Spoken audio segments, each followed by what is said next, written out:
Қайырлы кеш қымбатты көрермен, арнада футбол 24 бағдарламасы 4 көлдене көз тіккен футболдан әлем чемпионаты аяқталды. Енді Испания құрамасы араға 16 жыл салып, әлемнің 2 дүркін чемпионы болды.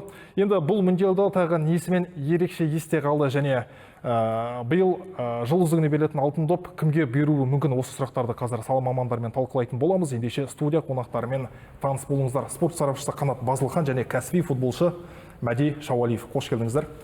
Енді кеше Испания құрамасы финалдық матчқа бастасақ, Испания құрамасы Аргентинаны 1-0 есебімен ұтты. Енді қай футболшыны ерекше айта аласыздар осы перейімдіктер сапынан? Еңбегі сіңген, көзге түскен деген сияқты. Енді Қанеке? Футбол командалық ойын болғаннан кейін енді біреуді бөле жарып айту қиын. Өйткені ұжымдық ойын көрсеткен команда әрқашан жеңіске жетеді. Бірақ сонда да осы енді команда капитаны Родри, ол сөзсіз өзінің деңгейінде өнер көрсетті. Кезінде алтын допты алған кезіндегі деңгейіне қайта оралып, жарақаттан кейін осы әлем чемпионаты бастан аяқ бір сыдырғы бір деңгейде және өте жоғары деңгейде ойнап шықты. Сондықтан нөмір бірінші ол мамандардың да назары Родриге ауады. Бүкіл жаңағы журналистер болсын, осы футбол көретін көпшілік болсын, бәрі Родриді бірінші айтады. Жартылай қорғанысы мықты екенін дәлелдеді дейсіз ғой? Енді Родридің өзінің позициясының өзі былай ғой, бел омыртқасы ғой, команданың бел омыртқасы, жаңағы опорник дейді, жаңағы қорғаныс пен жартылай қорғаныс шабуылды бірінші бастайтын, бүкіл қара жұмысты істейтін, былайғы кезде көзге түсе бермейтін, бірақ өте еңбекті, жаңағы мүлтіксіз, қателіксіз ойынды талап ететін позицияда ойнағаннан кейін ол өте жауапкершілік жоғары, және ол жауапкершілікті Родри өте мықты алып шықты. Ешқандай жаңағы өрескел қателік болған жоқ. Шешуші ойындардың бәрінде ол өзінің капитандық міндетін өте абыроймен атқарып шықты. Гол соқпаса да. Енді ол футболда көпшілік енді гол соққан адамды қаһарман санап жатады ғой. Ол бір жағынан енді әділетті енді гол соғуда екінің бірінің қолына келе бермейді ғой, бірақ әркімнің өзінің алаңдағы жұмысы бөлек қой. Ал Родридікі гол соғу емес, бірақ оның да шешуші голдарды соққан кезі бар ғой. Ситидің кезінде финалда жаңағы алып келген. Сондықтан бұл жолы Испания сапында голға жауап беретін адамдар жетерлік болғаннан кейін Родри одан да жауапкершілік, сол гол жібермеудің шаруасында жүрген адам ғой. Және команданы бір ұжымдық ауызбіршілікте ұстап, жаңа капитандық өзінің қызметін атқарды деп ойлаймын. Мәди, сіздің ойыңызша қай футболшыларды айтуға болады Испания сапынан? Испания сапынан Ямаль деген ойыншысы қатты ұнаған маған. Өзі дриблингі жақсы, движениесі жақсы, өзі қатты ойыншысы деп санаймын мен. Сол Испания қорғаушылары жақсы. Неше 2 гол, бүкіл чемпионатта 2 гол ғана. Бір гол жіберді, бір гол жіберді. Сондай енді позицион деген өте жақсы ойын. Енді Испания өте ұнайды маған команда. Ол жаңағы бүкіл ойыншылары бір деңгейде ғой. Бүйтіп бөліп жарып айта алмайсың. Мысалы, бәрі айтты ғой, мысалы, Ламин Ямал жаңағы жарқырайды деп. Бірақ Ламин Ямал жарқыраған жоқ, ол жай командаға ойнады. Соншалықты көп гол соққан жоқ. Қорғаныс мықты болды. Алдап барып біреуді бір керемет ақ дегізгенде жоқ. Бірақ командалық ойын ойнады, өзіне қарсыластың 2 бірдей ойыншысын өзіне тартты. Өйткені шынымен де мықты ғой. Қазір дриблинг жасайтын футболшылар өте аз ғой. Бірге келгенде алдайтын, жаңағыдай ондай футболшылар жоқ. Бұл өте шеберлікті қажет ететін дүние ғой. Ал шеберлік ол көбінесе еңбекпен келеді, немесе тума талант ол. Көбінесе тума таланттар ол. Доп аяғына жабысып қалады дейді, жаңағы бермейді. Ондай футболшылар өте қазір табу қиын, өйткені қазір футбол өзі позициялық шахмат тақтасы болып кетті, тактикаға құрылған, ешкім артық дүние істегісі келмейді. Мбаппе мен осы Ямал ғана шығар, қазір 6 жіпше шықса, Винисиус бар, Жуниор, осы санаулы ғана футболшылар ғана өзі алдыға шықса, қарсыластың 2 бірдей ойыншысын өзіне тартып алатын. Енді бұл жағынан Ламин Ямал өз міндетін атқарды деп ойлаймын. Енді гол соқпаса да, бірақ ол қарсыластың 2 бірдей ойыншысы жауып жүреді ғой. Ламин Ямал доп алса, сол позицияда 2 тактикалық тұрғыда. Ол командаға ойнап шықты. Бір команданы сүйретті деп айта алмаймын, бірақ командаға ойнап шықты. Енді Унай Симонды бір керемет қақпашы деп айта алмайсыз ғой, ол сейфін білмеймін, қандай сейф жасаған. Бірақ гол жібермеген анық, өйткені оны терлетпеген, қорғаныс мықты болды, жартылай қорғаныс мықты болды. Бүкіл алдық шепте ойнайтындардың бәрі қорғанысқа түсіп отырды ғой. Ешкім бүйтіп ойыннан бөліп қалып жатқан жоқ қой. Ойрсабалдар мысалы, ортан қол шабуылшы ғой, Ойрсабал деген бір топ командада ойнамайды, ол осыдан кейін де топ командада ойнамайды. Ол өйткені деңгейі солды, бірақ ол бапкерге қажет болды. Бапкердің тактика тактикасына үйлесетін шабуылшы болғаннан кейін ол ойнап берді және бапкердің сенімін ақтады және тіпті джокердің өзі көп нәрсе шешіп кетті ғой, Мериноны айтсақ шайнап та. берген доптарды соғып отырды енді оның аяғына салып қана берді ғой, ол бір алдап барып гол соққан жоқ қой, кәдімгідей аяғына күшті қолмен қойғандай пас беріп отырғаннан кейін жартылай қорғаныс деген сұмдық қой енді. Қазір өзі бапкерлердің айтатын сөзі бар, сен маған жартылай қорғанысыңды көрсет дейді ғой, мен саған командаңның қандай екенін айтып берейін дейді. Жартылай қорғаныс ең мықты өзі топ екі команда болған, біреу Испания, екіншісі маған Португалия болған енді, бірақ Португалияның енді жолы болмады. Енді Аргентинаға тоқталсақ, Аргентина құрамасы антирекорд орнатты. 90 минут бойы бірде-бір соққы бағыттай алмаған қақпаға. Енді бұған не себеп болды деп ойлайсыз? Әдейі өзіңіз. Себеп сондай бір қорғаушылардың ойыны, сондай бір позиционный ойны. Олар подсказбен ойнайды да, көреді. Енді өзіңіз кәсіби футболшы ғой? Иә, өзім сондай айтып өтсек, сондай бір сразу прессингке баратындар, олар доп алғанда сразу прессингке барады. Қысым жоғары, иә. Сондықтан мен сол ойлап жатырмын да, то что прессинг бағаннан солар Аргентина доп алғанда, сонда сразу отборға барады. Сондай сол үшін енді удар берген жоқ. Енді бүгін енді Месси Аргентинадан кетті, ұлттық құрамамен қоштасты. Енді алдағы уақытта қалай ойнай алады? Аргентина құрамасы алысқа шабылады деп ойлайсыздар ма?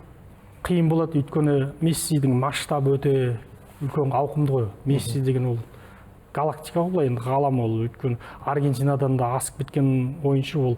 Бүкіл енді соңғы екі әлем чемпионатында Месси сүйреді ғой, енді шыны керек ол. Осы әлем чемпионатында да Месси өзін өте керемет ойнады. Өзі 39 жаста бұлай ойнау деген енді шынында да керемет. Және ол команданы сүйреді. Бүкіл командаластары соған ойнады. Бапкер де бүкіл тактиканы сол Мессиге ыңғайлап жасады. Өзінің бір шыңына жетті ол. Аргентина бір финалда ұтылғанда да оларда да өздерінде бір қатты өкініш болған жоқ, өйткені олар біліп тұр, олар жартылай финалда да шығып қалатын мүмкіндіктер болды. Мысалы енді ана жерде енді Мессидің ұлы шешіп кетті екі паспен. Бірақ жартылай финалда олар өз финалға шыққан өздері қанағаттанды. Сол финалда тактиканың өзі солай болды ғой, олар гол жібермеу, пенальтиге апару керек болды. Пенальтиде Мартинеске сенеміз деді. Бірақ сәттілік әрқашан Аргентина жақта бола бермейді ғой. Доп домалақ. Олар да мысалы Египетке қарсы ойында да сәттілік жолдас болды, Швейцарияға қарсы да сәттілік жолдас болды, Англияға қарсы да сәттілік жолдас болды. Бірақ бұл жерде Аргентинаның бір еңбегін бағаламай тұрған жоқпыз. Жоқ, ол сәттілік әрине мықтыларға жолдас болады. Сәттілік әрине алаңда еңбек еткен ойыншыларға жолдас болады. Өйткені өте еңбекқор болды Аргентина футболшылары. Команда деген келсеңіз бе, жанкүйерлер тарапынан? Жоқ, енді ол лас деп өте дөрекі айтуға болмайды. Тентек деп айту керек, тентек команда. Латын Америкасына қызу қандылық тән ғой. Латын Америкасының өзінің басқа халықтардан ерекшелігі, Латын Америкасы футболының басқалардан ерекшелігі сол, олар қызу қанды. Мен өзім Аргентинада, Бразилияда болған адам, ол жақта футболды қалай сүйетінін, қалай жақсы көретінін білем. Олар футболды жаңағы ұлттық өнер, жаңағы шоу деңгейіне көтерген, олар енді допты қақпақылдағанның өзі, кәдімгі допты ұстап билегеннің өзі бір өнер деңгейіне көтеріп жетті. Ал Еуропа ол кәдімгі футболды, кәдімгі нәтиже, спорт, тактика, бүйтіп дисциплина деп қарайды. Ал оларда дисциплина емес, оларда жаңағы рух, жаңағы футболға берілу, ұжым болып жұмылу, команда, ел, жер тұрартты деген бүкіл мемлекеті оларда тұтас футбол, басқа нәрсені ойламайды. Сондықтан ол жерде жанкүйерлердің де ықпалы айғайлап қуып, халықтың өзінің ол мәдениеті сондай, тентек, кәдімгідей берсең қолына, бермесең жолынан дейді. Енді олар бір өрескел бүйтіп анандай дөрекі ойнады деген емес, ол енді ол жерде төрешілер бар ғой, дөрекі төрешілер қуды ғой енді бір ойыншысын. Көрдің бе, ол анау қызу қандылықта, ол ана футболға соншалық берілген, соншалық егер Энцо Фернандес дұрыс ойнағанда олар ойын пенальтиге дейін барар еді. Соңғы 120 минутта шабуыл анандай қалай қауіпті болды? Мына жақтан келіп берген кезде доп солып кеткенде мысалы Аргентина ұтып кетсе не болады? Бір әділетсіздік болғандай болар еді ғой. Мысалы 120 минут бойы 2 сағат бойы Испания қанша моменттер, мүмкіндіктерді соқпайды. Қақпашы қаншамасын шығарады, ал Аргентина ұтып кетсе кішкене әділетсіз. Бұл жерде футбол салтанат қылды, футбол жеңді. Деңгейі жоғары команда жеңді, екеуінің дәл қазір деңгейі екі бөлек. Испания бәрібір жоғары. Бапкер құрамынан бастайық, жаңағы ойыншыларына дейін бүкіл ол бір бас жоғары, дәл қазіргі сәтте. Енді Аргентинаға Мессиден кейін қиын болады, оларды қайтадан команданы құру керек болады, басқаша құру керек болады. Бірақ Аргентина Мессисіз де бәрібір ол әлем чемпионатының үлкен додаларының бәрібір фавориті болып қала береді. Өйткені ол футболмен тыныстайтын ел, жаңағы жыл сайын ол жақта қаншама таланттар дүниеге келеді, ол бәрібір Мессиге еліктеп қаншама балалар уже қазір топ теуіп жүр деген секілді. Енді 2030 жылғы әлем чемпионатында FIFA бүгін ресми мәлімдеме жасады. 64 командаға дейін көбейтіп жатыр. 48-ден 64-ке дейін. Енді бұл дұрыс деп ойлайсыз өзіңіз? Қолдайсыз ба, қалай? Сонда бір плюсы да бар, минусы да бар деп ойлаймын мен. Екеуін ашып айтыңыз. Сол бірінші плюста ол бүкіл мемлекетте шанс болады да, өзін дәлелдеу үшін де әлемдегі. Енді соның плюсы да бар. Бірақ та минусы енді өзінің әлем чемпионаты рейтингті да өзі құлап кетпесе де соған сондай бір вопрос тұрдам менде. Мен ойлағанша енді сол 64-ке Қазақстан кірсе деп ойласам күшті болушы еді. Сол мағынасымен енді әлі қайда сондай мен ойланам, сондай возможно бар болса бізге өзімізге күшті болу. Қанеке, қалай білесіз, Қазақстанға бұл мүмкіндік бере ме? 64 команда енді біз Еуропа континентіне ойнаймыз деген сияқты. Жоқ, мүмкіндік жоқ Қазақстанда. 64 100 команда ойнаса да мүмкіндік жоқ дәл қазіргі сәтте. Ол үшін Азияға ауысу керек па? Ол үшін Азияға ауысу керек. Еуропада дәл қазір мына қарқынымызбен ешқандай шыға алмаймыз. Өйткені футбол Қазақстанда алдаған емес, сен әлемде алдай алмайсың футболмен. Өйткені 64 командаға созу деген ол жерде спорттық принцип емес қой, бұл жай пайда табудың көзі ғой, жаңағы аудитория жинау. Өйткені қазіргі енді зумерлер дейміз бе, кейінгі ұрпақ футбол көрмегеннен кейін кішкене футбол аудиториясына Азияда ғой, Азияда халық көп, ақша, қаржы тарту, жаңағы басқаларға да мүмкіндік беру деген сияқты бұл мереке. Басқаларға онсыз да мүмкіндік береді ғой іріктеу кезеңінде. Іріктеуден бұл бір әлем чемпионаты деген атақтың өзін бір қызығын кетіреді. Ең кереметі сол 32 команда ғой, өйткені сосын бәленбай мемлекетте өткізейін деп жатыр. Бұл жерде жаңағы арлы-берлі ұшқаны бар футболшылардың, ол футболдың жалпы ойынның сапасына әсер етеді. Алты мемлекетте өту мүмкін деп жатыр ғой. Ол ойынның сапасына да әсер етеді. Ол футболшылар шаршайды, олар да ет пен сүйектен жаралған жан, олар да ойнай алмайды, олардың миы да шаршайды, ол физикалық шаршайды, ойын көбейеді, ол ойынның сапасы бұзылады. Енді басқалар анау топ емес, Африка, Азия командалар бірімен-бірі ойнап жатқан кімге қызық деп ойлайсың? Сол елдің жанкүйерлерінен басқа әлемге қызық емес бұл. Бұл жерде сол трансляциямен пайда табу, жаңағы қосымша билеттен пайда табу, сосын жаңағы футболды жаңағы әлемдік масштабтағы ойын екенін басқалар дәлелді ғой. Қазір енді футболдың да рейтингі түсіп бара жатыр, өйткені басқалар көтеріліп бара жатыр, кішкене бәсекеге болу керек. Сол FIFA-ның білгенін істеп жатқан ғой, өйткені ол тіпті бүгін UEFA-ның өзі бойкот жариялады дейсіз. Өйткені FIFA не ғой анандай доминант қой, уже білгенін істеп жатыр. Сосын ол 64 команданы қабылдай алатын мемлекеттер жоқ қой енді. Ешкім қабылдамайды. Америка емес қой елдің бәрі, Қытай емес, Сауд Арабиясы емес, жаңағы бүкіл Европа халқы қабылдайды деді ғой енді. Енді ол кейбір матчтар сосын не ғой, бірақ енді одан кейін не болады деген сияқты, сол 32-ге қайтып оралған жөні, ол ең 48-дің өзі көп дейсіз ғой. 48-ді ешкім қабылдай алмайды ғой әлем чемпионатын. Әлем чемпионатын бір елде өткені жөн ғой, бірақ енді қазіргі жағдайда көп ел өзіне тарта алмайды ғой, бұл өте қиын ғой футболды қабылдау деген. Жақсы түсінікті. Енді әлем чемпионаты аяқталды, жұлдыздығын анықтайтын сәт жақындап келеді. Алтын доп кімге берілуі мүмкін? Мен ойымша Ямаль деп алады ғой деймін. Басты фаворитіңіз Ламин Ямаль, иә? Ламин Ямаль, иә. Неге деймін? Өйткені өзі Ла Лигада чемпион болды мысалға, иә? Иә, Ла Лигада чемпион болды, өзі Лига чемпионов та көрсетті өзі. Енді әлем чемпион болып кетті. Мен ойымша Ямаль деп алтын доп алатын сияқты ой деймін. Қанеке, сіздің ойыңызша кім алуы мүмкін? Енді басында Кейн деп айтты басты фаворит. Енді бәрі осы әлем чемпионатын, қазір әлем чемпионатының қорытындысы бойынша айтып жатыр ғой. Енді соңғы жарыс адамдардың есінде қалады ғой, ал жыл бойы футболистердің еңбегі ұмытылып кетеді көбінесе. Енді алтын доп өзі бұл жеке номинация, жеке ойыншыға берілетін нәрсе, соның жыл бойғы көрсеткен еңбегі қандай. Бұл индивидуал жүлде. Сондықтан футболшының жеке еңбегіне қарау керек деп ойлаймын, сол жыл бойы ол қандай еңбек көрсетті. Сосын бізде көбінесе гол соққан ойыншылар, шабуыл шебіндегі ойыншылар көбінесе аталып жатады. Енді команда жеңіске жеткен деп айтсақ, енді онда Родри болады.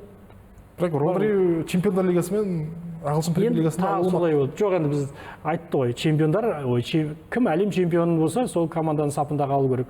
Чемпиондар лигасын Ламин Ямалды алмады ғой. Барселона лайық болды, бірақ өте алмады. Атлетикодан. Бірақ та енді онда екі титул деген сияқты басымырақ деген сияқты, ол жағына басым. Онда егер титулдарын санайтын болсақ, онда Харри Кейн алу керек. 70 неше гол, 80-ге тарта гол соқты. Бундеслигада қазір. Бундеслиганың чемпионы болды. Бүкіл ішкі біріншіліктің бәрін өтті. Англия 3-ші орын алды. Англия соңғы рет қашан 3-ші орын алды? Ол ешқашан 3-ші орын алмаған да. Ол 60 жыл бұрын әлем чемпионы болды, бірақ енді кеше Францияның өзін тоқтатты ғой. Мбаппе бастана. Мбаппе осы әлем чемпионатының бас мергені болды. Қатарынан 2 әлем чемпионатында бас мерген болған тұңғыш футболшы. Қатарынан 3 әлем чемпионатының финалында ойнаған ойыншы. Жылдан жылға қарқынын қосып келе жатыр. Бірақ ода командасында жүлде болмағанмен ұлттық құрамаға келгенде жасында жарқырады. Бір сондай бір құпиясы бар да. Командасында жүлде алмағанмен бір Францияға келген кезде сура жанып қоя береді. Енді оны қалай лайықсыз деп айтасың. Бірақ енді Дембелеге ала бересің. Дембеле чемпиондар лигасын алды мысалға. Франция біріншілігінде топ жарды. Дембеле енді ол сол чемпиондар лигасында топ жарған үшін алды, бірақ енді мына әлем чемпионатында оған кері әсерін етеді мынау. Көрдің бе, жартылай финалда ол жоқ болып кетті ғой, жоқ қылып жіберді ғой оны. 3-ші орын үшін матчта да ол соншалық. Кейін ғой, егер футболшының жеке басына марапат беру керек болса, онда Харри Кейн басты фаворит деп айта аламын мен. Жақсы, түсінікті. Енді Қанеке, Мәди, бізде тікелей эфир. Уақыттарыңызды бөліп студиямызға келгендеріңізге алғысымыз шексіз. Қымбатты көрермен, бағдарламаны осы жерден аяқтаймыз. Келесі көріскенше аман сау болыңыздар.